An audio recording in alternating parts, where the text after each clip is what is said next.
காஷ்மீர் தாக்குதல் மோடி சொன்னது அதிர்ச்சி அளிக்கிறதுன்னு பாகிஸ்தான் சொல்லியிருக்காங்க. என்ன நடந்ததுன்னு பார்க்கலாமா?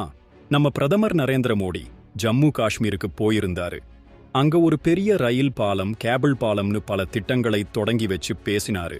அப்போ பஹல்காம் தாக்குதலுக்கு பின்னாடி நம்ம அண்டை நாடுதான் இருக்கு, அவங்க ஏழைகளோட வாழ்வாதாரத்தை அழிக்கிறாங்க, காஷ்மீர் மக்கள் வருமானத்தை தடுக்கிறாங்கன்னு வெட்ட வெளிச்சமா பேசினாரு.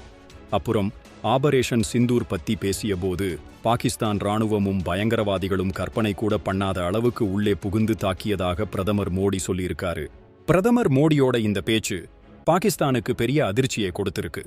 அவங்களோட வெளியுறவு அமைச்சகம் ஒரு அறிக்கை விட்டு, பிரதமர் மோடி நம்பகமான ஆதாரம் இல்லாம பாகிஸ்தான் மேல குற்றம் சொல்றது ரொம்ப வருத்தமளிக்குதுன்னு சொல்லியிருக்காங்க.